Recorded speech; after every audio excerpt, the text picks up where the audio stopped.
as women, we are meant to sort of be shapeshifters for the men. Yeah. So if there's a man who's problematic, we can't let people see that. We have to kind of, or maybe it's us, maybe we're the problem. How do we become more charming, more dazzling, how do we change ourselves to make space for this man and his energy? If I can't fix him, I can fix me, or I can revise the history in my head in order to justify this. And so I think that like we expect women to sort of adapt and change a lot, and a man is just like, boys will be boys. I've seen it on Instagram where you two are in the street and it's where you really kiss for the first time, and she's, you know, sort of showing you, like pulling you into her and showing you how to embrace her. Yeah. And people are loving that. Yeah, I mean, look, Seeing the collaborative effort.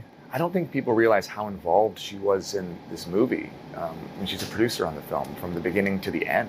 She was extremely involved, and she really made the film better. And there were many instances where I honestly just tried to get out of the way and let her take the lead. When it came to intimacy and all of that, like, she had a very clear vision, and she was telling me what she thought would work and what she thought would be sexy. And from the very beginning, this had to have a female point of view. This had to have a female gaze.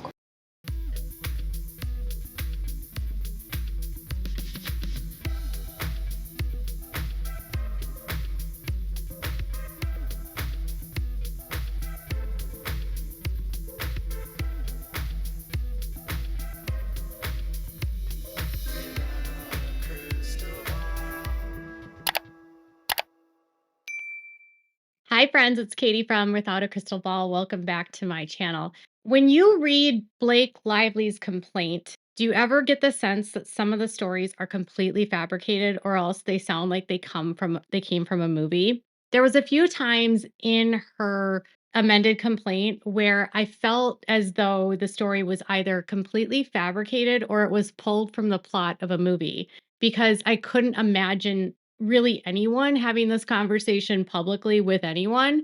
And I couldn't imagine Justin Baldoni acting that way. But I don't know Justin that well.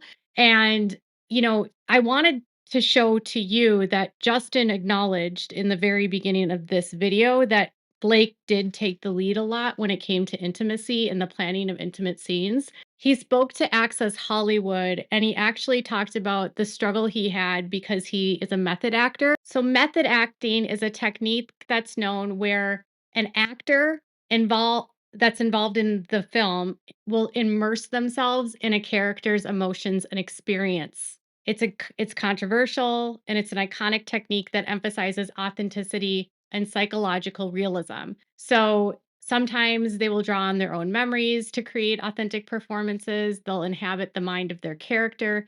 Even sometimes during their day-to-day life, they might use physical, mental, and emotional self to create a character. But it's a way for an actor or actress to become the character of which they're playing, to understand who they are and sort of to separate themselves from who they are to become the character. It involves a lot of studying and trying to get into the mind of the character. And sometimes when an actor is a method actor, they will need space away from everyone else before a performance or after a performance so they can disengage and get back into who they are.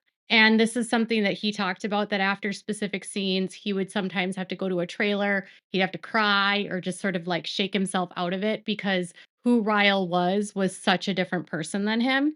And Ryle is a very abusive guy in this film. And Blake, on the other hand, she prefers to infuse herself. And so she uses her natural mannerisms. She acts like herself and sort of plays the character as herself. And that's a lot easier. It requires a lot less study, but sometimes the performances don't come off as authentic. And often you'll see someone that might look like they're playing the same thing in every single film because they're playing themselves. So when you have two separate polar personalities when it comes to acting, that can create dynamics on the set.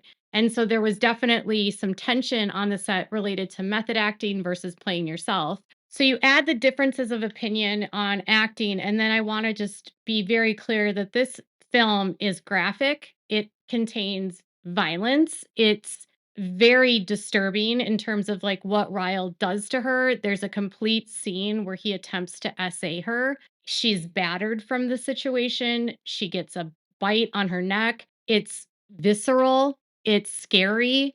There's another scene where he throws her downstairs, which is terrifying. So this film is it's highly charged with very graphic scenes, and the actors and actresses are being forced to portray this and be people while they're doing it and have to disconnect from that. So the content alone would create a film set that might have highly charged emotional people. It might create hostility. It might create sensitivity. It might trigger some people that might have experiences with SA or DV. It would be hard for anyone. Okay. So this is not a perfect set. I want to be clear about that. But all of that aside, there was a specific claim she made in her complaint that I thought this sounds really, really weird.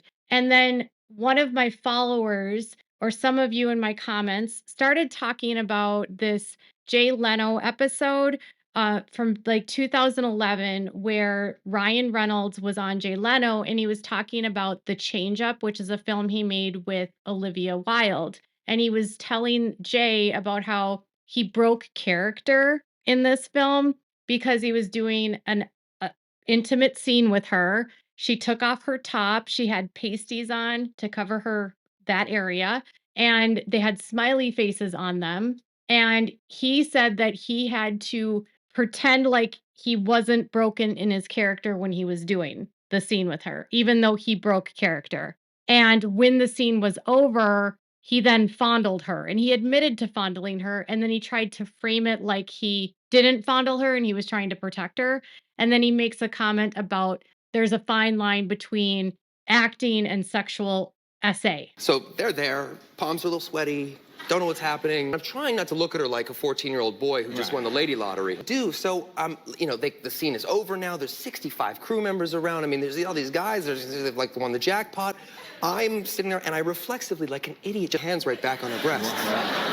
And I think I'm doing it to cover them up, but I'm like realizing right now it's a very fine line between chivalry and, workplace sexual assault. If you want to see the full clip, I've posted it on my Instagram. On YouTube, I can't show you the full clip because of copyright, but you get the point. He's in character. It's an intimate scene. His hands are up there. The scene is over. He makes a mention that there's like all these guys in the room that are turned on by what just happened, which is gross. The fact that he's even sharing this story in such an open and public way is really diminishing and dismissing Olivia Wilde, because he's acknowledging that when he was in this scene with her, he left his character. He then admits to, because she had smiley faces that had been drawn on the pasties, it ended up on his hands.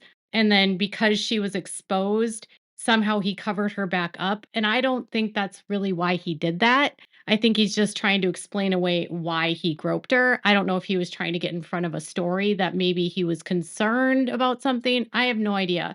Olivia Wilde is very empowered in her sexuality and was talking about this film as really liking that empowerment. So I don't know if she thought of it as assault, but the fact that he's openly speaking about it in this way is super problematic to me. This is 2011. He should definitely have known better. This is also interesting because when this film came out, and it's 2011, it comes out in August of 2011, the film did not perform well, but he was often seen with Olivia. And so there was actually rumors that he and Olivia were dating, and this was coinciding with the same time that he and Blake got together. And so he had mentioned that he and Blake had been on a double date, and then it was really awkward for them. I don't know if he was on a double date with Olivia Wilde or not. They've never confirmed that they were dating. But if that's the last girl he's with, and then he is with Blake, maybe this is why the story seems the same. But the plot of this movie is wild when you think about what the plot is and what's in her amended complaint. So I want to read to you the amended complaint scenario that she brings up, and then I'll tell you what the plot is of the movie. Okay, so on the page 33 of the amended complaint, after she discusses all of these really awful parts of the film, where she has to give birth in the film, and she claimed that she was nude, but she wasn't. She was wearing a prosthetic stomach that wasn't her own. She had on briefs. She was not nude in any capacity in that scene, but she's claiming that she was, even though there's literally film of it. She speaks about the scene between her younger version of herself and Atlas. So young Lily and Atlas when they were in their teens, and how this scene wasn't in the book or in the film. The scene was 100% in the book. I don't know why she's saying this, but she didn't read the book and acting like she's alluding to the fact and trying to frame it like he was shooting child pee. You have to just think about how awful that is because it wasn't what happened. And the people that he was filming were grown adults in their 20s, and there was no nudity involved at all. I mean, I guess if you quantify nudity as wearing a bra and having underwear on, sure, but there's no exposure. This is a PG-13 film. There's zero nipples, no down, no frontal, anything, nothing. So she is laying the stage that he's just this guy that doesn't have any boundaries and he crosses boundaries all the time. And she says, Mr. Baldoni publicly acknowledged that he had struggled with consent. He echoed language similar to the words he spoke to Miss Lively in the car ride described above in a podcast interview in which he admitted he had crossed boundaries and lines in my teens and 20s with respect to obtaining consent, a flaw which he blamed on his early exposure to pee. You start to think that is what women want. And in porn, as we know, no means yes or try harder. She's completely taking this out of context, as I've shown you the interview itself, and it's in another video, so you can watch it there. And then it says, on the first day of production, Mr. Baldoni and Mr. Heath described their past relationships, sexual relationships to Miss Lively, including that one of them used to hook up with a woman. Mr. Baldoni said that he had decided the woman wasn't the one. So then Mr. Heath had gotten with her. Miss Lively found the description of passing along a woman to be disrespectful and disturbing. Mr. Baldoni and Mr. Heath often spoke about their previous pee addictions. Mr. Baldoni would often reference pee to Miss Lively, hoping to shut the subject down. She said to him privately that she had never seen it. Later, when Mr. Baldoni was once again referencing his experiences with pee, he revealed in front of the other cast and crew that Miss Lively had never seen pee.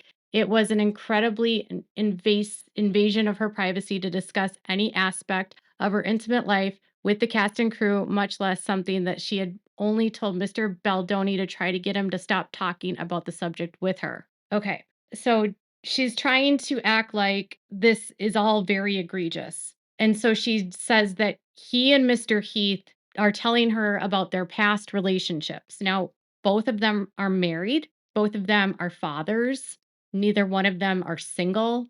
I don't know that if this happened or not, but they're trying to say they swapped women. Like Baldoni swapped a woman with Heath and Heath then went and hooked up with her. And then often referencing that he had this addiction to pee. Okay. So I'm trying to imagine a set where two guys would just be talking about their love lives like this, and I'm having a hard time. And then I looked at the synopsis for Change It Up or for The Change Up, and I was absolutely shocked. This film didn't really do very well. I don't think it did well in the box office. It has a really bad score on Rotten Tomatoes, like a 1.5. So it's called crude, vulgar, body switching. I mean, nobody liked the film. And so I went to go look at the synopsis. So I went to Wikipedia, and it's basically about these two guys, and it's like a body switch movie.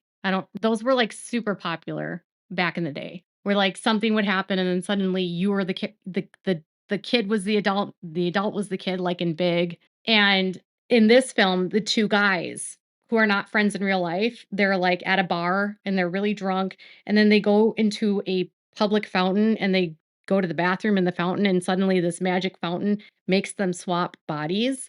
And so Jason Bateman's character's name is Dave, and he's an attorney that's really very high stress, very highly motivated, very professional, has 3 kids, very, very successful, very astute. very driven, also very uptight. He's a corporate lawyer. He does mergers and acquisitions, and he's struggling in his life because he's like at a low point in his life, and he's feeling like he's missing out because he's working so hard, and he wants to just like take a break from being a dad and being a lawyer. And then that's Jason Bateman's character. Mitch is the character that Ryan Reynolds plays, and he's supposedly like a actor that's like unemployed, basically an unemployed actor that is a really messy and couch surfing and has a really gross apartment and doesn't have a lot of drive or ambition. He's crass. He swears all the time. He's crude. And after they switch bodies, it says at Dave's law office, Mitch befriends Dave's assistant, Sabrina, but his lack of professionalism and legal knowledge sabotages an important merger with a Japanese firm. Dave arrives at Mitch's film shoot, discovering it is a Lorno, or a light pornography. So his character is Mitch, okay? And his film, he's playing a guy that's doing and filming light P, okay? And then Mitch is also in love with Dave's assistant, Sabrina, and Sabrina is Olivia Wilde. So they're like, their bodies are switched. So Mitch, who's actually Dave, gets involved in a relationship with Sabrina in the film, and they have this scene. And the scene is so wild if you think about what's in this complaint, because I found a clip of it from on YouTube. And in the film, they're about to get it on, and they put on the song Let's Get It On by Marvin Gaye. And then she has on boots, and she puts her boot up in the air. And then she has him take the boot off of her. So he takes the boot off, which is exactly what Ryle does to Lily in It Ends With Us. Right before they're about to go to bed, she puts her foot up and he takes off her boots for her so that she can get into her pajamas. Then in the change up, while they're about to get it on, Olivia Wilde's character straddles him, and she takes off her shirt. She still has on her bra, and he's acting like a 12-year-old kid. And as she comes in to kiss him, he says to her, "Oh, you smell like lemons. You smell so good." And in her amended complaint, Lively says that Mr. Baldoni said that to her. So the scene, it's like he's taking stuff from this film and they're putting it into not only the movie, but also into the complaint. Because if you see the video that his lawyers put out, he makes a comment about she smells nice because they were talking about her spray tan. And he's like, "Oh, you smell good," you know? And she's like, "Yeah, it might be my spray tan or whatever." But Ryan Reynolds told Olivia Wilde in a movie that she smelled like lemons, and then was acting like a 14-year-old boy. And he said in his interview with Jay Leno that he had broken character when this scene was going on. And that is exactly what Lively accuses Baldoni of doing in the complaint. He's taking a scene from a movie and he's applying what he did to Olivia Wilde on the set of The Change Up, and he's accusing Baldoni of doing that to his wife. He's projecting. And it's clear he's still hung up on Olivia Wilde because for some reason, when Blake gave birth, he's told Jimmy Fallon or Jay Leno or David Letterman, I don't know who, that he put on Let's Get It On while she was in delivery. The same song that was playing when they were making out in the film. And Olivia was the last person he was apparently with before he was with Blake. I'm just like, Ryan, this is called projection. Projection. All anyone has to do is find this movie, see that you're the one that broke character with Olivia. You're the one that told her that she smelled nice, like she smelled like lemons. You're the one that admitted to groping her. You're the one that admitted to it being sexual assault in the workplace and then tried to joke it off. You're the one that said you broke character, and you're accusing Baldoni of breaking character with your wife. And Baldoni says he was in Ryle, and it was Blake that was out of character. And it was Blake that was trying to talk to him about her husband. And it was Blake that was trying to get Baldoni out of character when you see the footage that his attorneys leaked. He never really left character. He was playing Ryle. And if you read the book, you know that Ryle had a certain way with how he swooned Lily, and he was literally acting the way Ryle would have acted in the book. Whoever found this scene and sent me down this rabbit hole, thank you. I think I found a full clip of the interview on the Blake Lively Snark Reddit, the video of him talking to Jay Leno. But then when I started digging into the actual movie, looking at the plot, comparing it to the complaint, I was flabbergasted. There's way too many coincidences. They're not only pulling from the love scene that he has in the film, but he's also then accusing Baldoni of basically essaying Blake because he essayed Olivia Wilde. And then he's telling everyone that he's the predator, Baldoni, when he's actually the one that was the predator. I always get disgusted that every time you start to uncover what narcissists are, they all have the same MO, they all do the same things. And it's why every single accusation is a confession.